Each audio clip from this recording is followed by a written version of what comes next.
Imagina un mundo en constante cambio, donde las ideas se mezclan y las viejas certezas empiezan a desdibujarse. Estamos a finales del siglo I, un tiempo fascinante para la iglesia primitiva. Lo que empezó como un pequeño grupo de seguidores de Jesús en Jerusalén, ahora se ha extendido por todo el Imperio Romano. Hay nuevas generaciones de cristianos, personas que quizá nunca vieron a Jesús, pero que escucharon su mensaje. El cristianismo ya no es solo una novedad, es una fuerza que transforma culturas, aunque también se ve influenciado por ellas. En medio de todo este movimiento, aparece una figura imponente. Juan, el apóstol amado. Él no es un teórico. Juan fue testigo presencial. Caminó con Jesús, comió con él, lo vio resucitar y fue testigo de su ascensión. Sus recuerdos son vívidos y reales. Es, en muchos sentidos, el último de los grandes pilares de la fe. Un padre espiritual que ha visto crecer a la iglesia, pero que también observa con preocupación cómo algunas verdades fundamentales empiezan a ser distorsionadas. Juan ve problemas serios dentro de la comunidad. Hay gente que profesa conocer a Dios, pero vive de una manera que no concuerda con esa afirmación. El pecado sin arrepentimiento empieza a ser común. Algunos, incluso, han desarrollado una especie de espiritualidad elitista, creyendo que solo ellos tienen un conocimiento especial y exclusivo de Dios, separándose del resto de la comunidad. Esta división no es sana, pero quizás lo más peligroso de todo es la negación de la encarnación de Jesús. Hay quienes dicen que Jesús no pudo haber sido completamente Dios y completamente hombre. Para ellos, la idea de un Dios manifestado en carne es inaceptable, una contradicción. Esto socava la base misma del cristianismo. Y como consecuencia de todo esto, el amor entre los creyentes empieza a enfriarse. La calidez de los primeros días se está perdiendo, reemplazada por la crítica y la sospecha. La carta de Juan no es un texto frío, lleno de dogmas abstractos. Es más bien un sermón apasionado, una llamada a la cordura, escrita con el corazón. Su propósito es claro: asegurar a los creyentes quiénes pertenecen realmente a Dios. Juan quiere ayudar a distinguir entre una fe nominal, esa que solo se dice de boca, y una fe transformadora que cambia la vida entera. Él no busca condenar, sino guiar, dándoles herramientas para discernir la verdad en un mar de confusiones. Para Juan, la fe verdadera tiene 3 marcas inconfundibles. Primero, la verdad. Aceptar la verdadera identidad de Jesús, sin rodeos, sin negaciones. Jesús es Dios manifestado en carne, el camino, en la verdad y la vida. Segundo, la obediencia. No basta con creer, hay que vivir en consecuencia. Esto significa andar en la luz, abandonar el pecado y seguir los mandamientos de Dios. La obediencia no es una carga, sino una expresión de amor. Y tercero, el amor, un amor práctico y sacrificial por los hermanos. No es un sentimiento pasajero, sino una acción constante, un reflejo del amor de Dios por nosotros. Juan tiene una autoridad única para hablar de estas cosas. Él es el testigo ocular final. Por eso, su carta comienza con una declaración poderosa. Él habla de lo que existía desde el principio, de lo que oímos, vimos con nuestros ojos y tocamos de la palabra de vida. Su mensaje no se basa en teorías complicadas o en especulaciones filosóficas. Se basa en la experiencia vivida, en la realidad palpable de haber estado con Jesús. Él no cuenta historias de segunda mano, las vivió en primera persona. Su testimonio es la roca sobre la que edifica su mensaje, un mensaje que, aún hoy, nos confronta y nos invita a examinar la autenticidad de nuestra propia fe. Así, Juan, con esa autoridad serena que le da haber caminado al lado mismo de Jesús, abre el capítulo 1 de su primera carta. No empieza con argumentos abstractos, que busquen convencer a la razón de manera fría. No, él comienza declarando y testificando, invitándonos a una experiencia que va mucho más allá de la mera teoría o el debate intelectual. Su voz es la de alguien que ha visto, oído y tocado, y que ahora comparte esa realidad innegable con nosotros. Juan afirma que su mensaje proviene directamente del contacto directo. Y esto es crucial. No es un rumor, no es una historia de segunda mano, tampoco es una elucubración filosófica. Describe lo que era desde el principio, lo que oímos, lo que vimos con nuestros ojos, lo que contemplamos con atención y lo que tocamos con nuestras propias manos de esa palabra de vida. Imaginen la fuerza de estas palabras. Juan se posiciona no solo como un discípulo, sino como un testigo ocular de la revelación divina encarnada. Él no está hablando de un concepto distante o un ideal inalcanzable. Está hablando de una persona, Jesús, a quien conoció íntimamente. Esta vida de la que habla Juan no es una abstracción. Fue manifestada, fue vista y fue testificada por él y por otros. La vida eterna, que a menudo nos parece algo lejano, algo que solo experimentaremos después de la muerte, no es así. Juan nos dice que esa vida eterna apareció, se reveló aquí, en la historia humana, en la persona de Jesús. No es una idea bonita, sino una realidad palpable.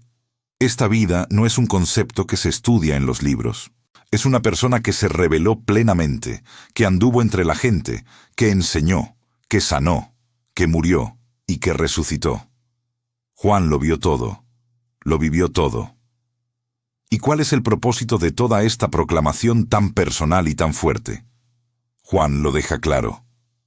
Él anuncia estas cosas para que haya comunión, primero, con nosotros, es decir, con él y con los demás apóstoles que también fueron testigos. Pero no se queda ahí. Su objetivo más profundo es que esa comunión se extienda también con el Padre y con su Hijo Jesucristo. Él no busca formar un club exclusivo, sino invitar a todos a participar de la misma relación espiritual profunda y transformadora que él ha experimentado. Quiere que tengamos una comunión real, viva y constante, una que nace directamente de Dios mismo, que es la fuente de toda vida. La motivación emocional detrás de esta carta es igualmente importante. Juan no escribe para regañar, ni para imponer reglas de manera rígida. Escribe para que el gozo sea completo. Piensen en eso. No busca condenar a nadie, sino completar lo que falta, sanar las heridas y restaurar la alegría. La alegría de la que habla no es una felicidad superficial o momentánea, sino un gozo profundo y duradero que surge de una verdadera comunión con Dios. Él sabe que la distorsión de la verdad, la falta de amor y el pecado sin arrepentimiento roban esa alegría. Por eso, su carta es una invitación a volver a la fuente de la vida, a la verdad de Jesús, para que nuestro gozo, el gozo de cada creyente, sea pleno y rebosante. Él quiere que experimentemos la misma plenitud que Él encontró al lado del Maestro. Es un llamado a la autenticidad, a la verdad, y a la experiencia transformadora de conocer a Dios de verdad. Ahora, Juan va un paso más allá y nos revela la esencia de Dios. Nos dice, este es el mensaje que de Él oímos y os anunciamos. Dios es luz, y no hay ningunas tinieblas en Él. Esta frase es una declaración poderosa y fundamental. No es una metáfora poética para adornar su discurso, sino la descripción más pura y directa de la naturaleza de Dios. Dios es luz absoluta, pureza total. Esto significa que en Él no hay sombra, no hay maldad, no hay contradicción moral.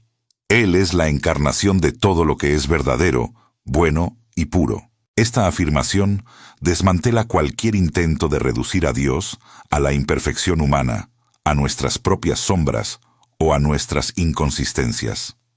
Donde está Dios, no pueden existir las tinieblas.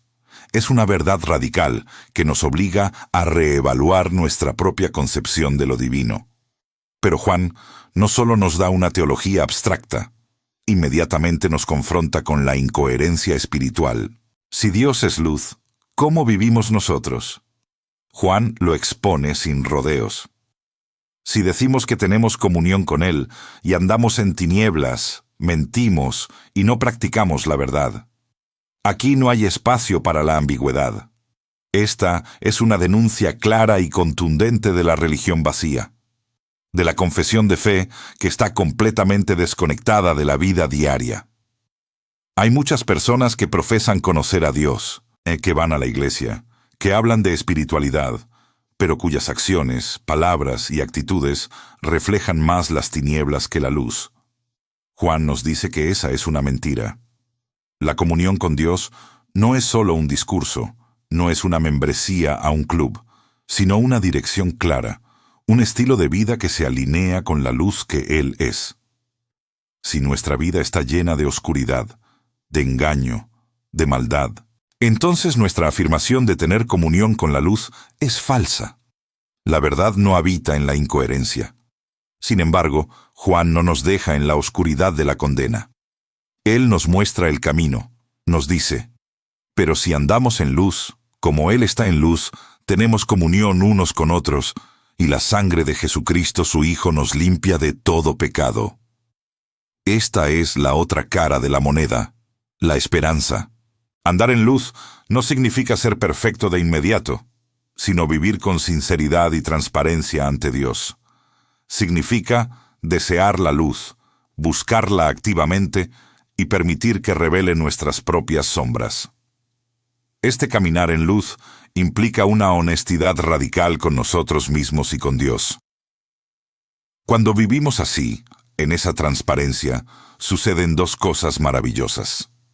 Primero, tenemos comunión unos con otros. La luz nos une, porque en ella no hay nada que esconder. Las barreras caen, las máscaras se quitan, y la verdadera comunidad florece. Y la segunda cosa, aún más asombrosa, es que la sangre de Jesucristo su Hijo nos limpia de todo pecado. Fíjense bien en el verbo limpia. Está en tiempo presente continuo. No dice nos limpió una vez y ya, sino que es una acción constante y activa. En nuestro caminar sincero en la luz, reconociendo nuestras fallas, la purificación es continua. La sangre de Jesús no es solo un recuerdo histórico de un evento pasado, sino una fuerza purificadora que opera activamente en nuestra vida diaria. Es una gracia que nos sostiene, que nos renueva y que nos permite seguir adelante, a pesar de nuestras imperfecciones. Esta limpieza constante es lo que nos permite mantenernos en comunión con Dios, a pesar de que todavía lidiamos con el pecado en nuestras vidas. Es un proceso de santificación que nos acerca cada día más a la pureza de la luz que Dios es. Es la promesa de que no estamos solos en esta lucha, y que hay un camino para la restauración y la vida plena. Esta limpieza constante es lo que nos permite mantenernos en comunión con Dios, a pesar de que todavía lidiamos con el pecado en nuestras vidas. Es un proceso de santificación que nos acerca cada día más a la pureza de la luz que Dios es. Es la promesa de que no estamos solos en esta lucha y que hay un camino para la restauración y la vida plena. Juan, con su sabiduría de anciano, sabía que el autoengaño es uno de los mayores peligros para la vida espiritual. Por eso, después de hablarnos de la luz y la purificación, nos lanza otra verdad que nos golpea directamente. Si decimos que no tenemos pecado, nos engañamos a nosotros mismos, y la verdad no está en nosotros. Aquí está la ilusión moral de la que muchos caen presos. Negar la propia condición pecaminosa no es un signo de madurez espiritual, sino de un profundo autoengaño. Es como mirarse al espejo y pretender que no hay ninguna mancha, aunque la cara esté sucia. El problema no es solo el pecado en sí, sino la negativa a reconocerlo, a verlo, a aceptarlo como parte de nuestra realidad caída. Cuando nos negamos a ver nuestra propia oscuridad, cerramos la puerta a la única luz que puede disiparla. La verdad no habita en un corazón que se autojustifica, que se cree perfecto, que se niega a confrontar sus propias fallas. Esa actitud es una barrera entre nosotros y Dios, y entre nosotros y la verdadera comunión. Es una forma sutil de orgullo que nos aleja de la gracia. Pero Juan no es un profeta de la desesperanza. Después de desenmascarar el autoengaño, nos muestra el camino glorioso de la restauración. Nos dice: si confesamos nuestros pecados, Él es fiel y justo para perdonar nuestros pecados y limpiarnos de toda iniquidad. Esta es una de las promesas más hermosas y liberadoras de toda la Biblia. Confesar es mucho más que simplemente admitir que hemos hecho algo mal. Es un acto de alineación con la luz, de renunciar a la autodefensa, de quitarse la máscara y presentarse tal como somos ante Dios. Es reconocer que no podemos solos, que necesitamos su intervención. Y aquí viene la parte asombrosa. Dios perdona. Y no lo hace por sentimentalismo o por ignorar la justicia, sino precisamente porque Él es fiel y justo. La fidelidad de Dios se manifiesta en cumplir su promesa de salvación a través de Jesús. Su justicia se demuestra al haber provisto un sacrificio perfecto para el pecado.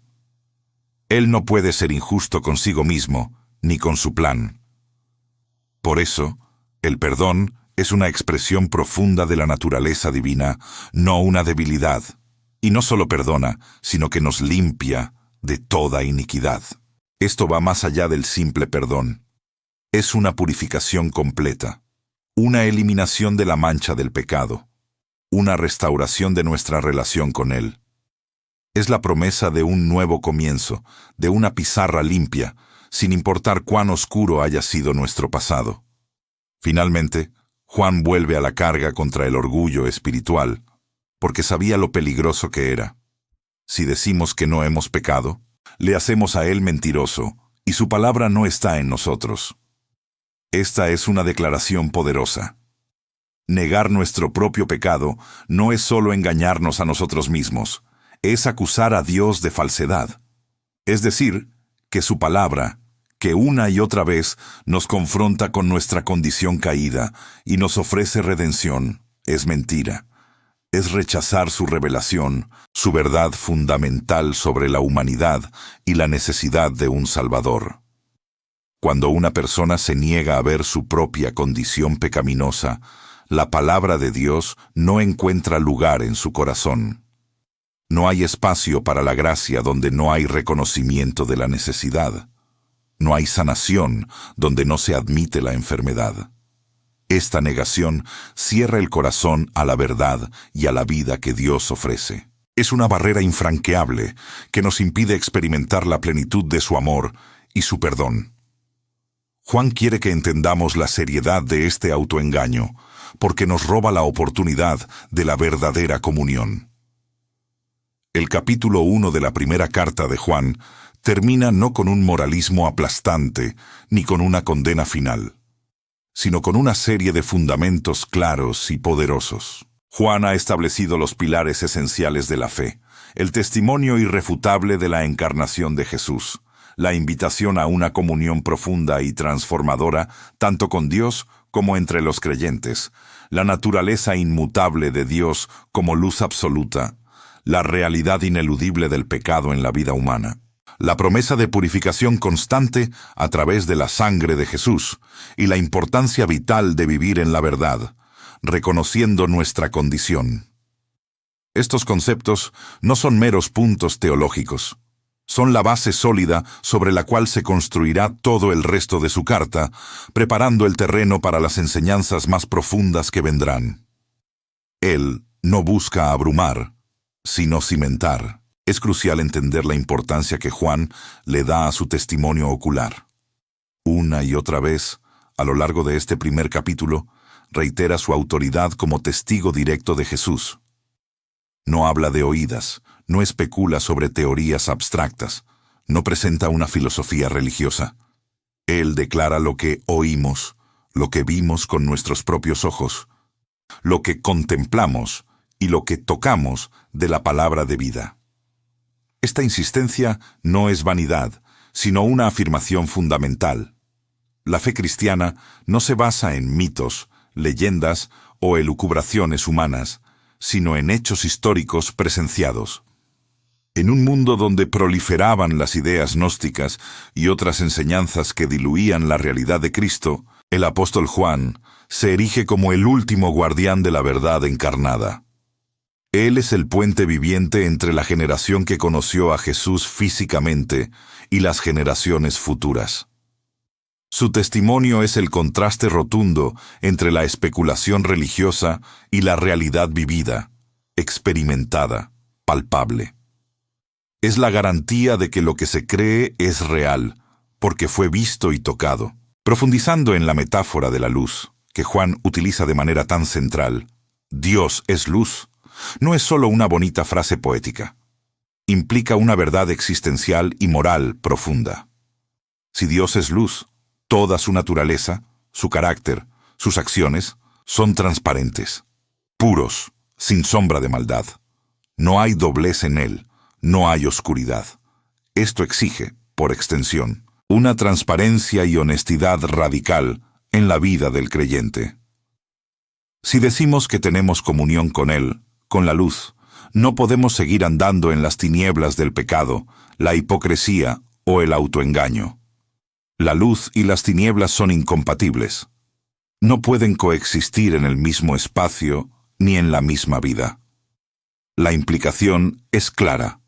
Si estamos en una relación genuina con Dios, esa relación transformará nuestra manera de vivir, exponiendo y confrontando cualquier área de oscuridad. No se trata de perfección instantánea, sino de una dirección de vida, un deseo genuino de caminar en la verdad, bajo la luz de Dios. La luz revela lo que está oculto, y el creyente que camina con Dios debe estar dispuesto a ser revelado, a ser expuesto, a dejar que la luz de Dios ilumine cada rincón de su ser, incluso aquellos que preferiríamos mantener ocultos. Esta es la esencia de la transparencia que Juan nos llama a vivir. La sangre de Jesús, que Juan menciona con tanta fuerza, no es un bálsamo que se aplica una sola vez y luego se olvida. No, su poder purificador es continuo. No es que nos limpie de todo pecado en un momento y luego nos deje a nuestra suerte. Es un proceso constante, una gracia activa en la vida de aquellos que deciden andar en la luz. Cada vez que tropezamos, cada vez que la oscuridad intenta envolvernos, la sangre de Jesús sigue allí, disponible, purificándonos si volvemos a Él con un corazón arrepentido. No es un evento histórico estático, sino una realidad espiritual dinámica que nos acompaña en cada paso de nuestro camino de obediencia. Es el apoyo divino que nos permite seguir adelante, a pesar de nuestras imperfecciones, sabiendo que, aunque fallemos, siempre hay un camino de regreso a la pureza. Esta purificación constante es lo que hace posible la verdadera comunión. No podemos tener una relación auténtica con Dios si vivimos en la negación de nuestro pecado o si intentamos ocultar partes de nuestra vida. Tampoco podemos tener una comunión profunda y sincera con nuestros hermanos si no estamos dispuestos a ser transparentes, a reconocer nuestras faltas y a buscar el perdón. La comunión, tanto vertical con Dios como horizontal con los demás creyentes, es el fruto directo de andar en la luz y de esa disposición a reconocer el pecado. La confesión, lejos de ser un acto humillante, es un acto liberador que restaura y profundiza esa conexión. Cuando confesamos, quitamos las barreras que nosotros mismos hemos puesto. Nos abrimos a la gracia de Dios y a la comprensión de nuestros hermanos, permitiendo que el amor fluya libremente. Y todo esto nos lleva al objetivo final de Juan, el gozo completo. Él no escribe esta carta para condenar o para señalar con el dedo, sino para que sus lectores experimenten una alegría que no es superficial, pasajera o dependiente de las circunstancias externas. Es una alegría profunda y duradera que nace de la comunión plena con Dios y del conocimiento verdadero de Él. Cuando vivimos en la verdad, cuando caminamos en la luz, cuando reconocemos nuestra necesidad de perdón y lo recibimos, cuando amamos a nuestros hermanos con sinceridad, Entonces experimentamos el gozo que el mundo no puede dar ni quitar. Es la alegría de saber que pertenecemos a Dios, que somos amados incondicionalmente y que tenemos un propósito claro en la vida. Es el gozo de la salvación, de la redención y de la esperanza viva. Así que, al terminar este primer capítulo de la primera carta de Juan, nos queda claro que no es un texto antiguo para eruditos. Es una carta viva, pulsante, que nos confronta y nos abraza al mismo tiempo. Es un llamado a la autenticidad, a la transparencia, a la verdad en nuestra relación con Dios y con los demás. Nos invita a examinarnos, a quitarnos las máscaras, a dejar que la luz de Dios ilumine cada rincón de nuestra existencia. Ahora, me gustaría escucharte. ¿Crees que la Biblia sigue siendo la voz viva de Dios para nosotros hoy? ¿Cómo te resuena esta idea de andar en la luz y de la purificación continua? Deja tu comentario abajo y comparte tus pensamientos. Tu participación enriquece esta conversación y nos ayuda a todos a profundizar en nuestra fe. No te pierdas los próximos episodios donde profundizaremos en los siguientes capítulos de esta carta, porque Juan tiene mucho más que decirnos sobre cómo vivir una vida que realmente honre a Dios y cómo podemos experimentar ese gozo completo que tanto anhelamos.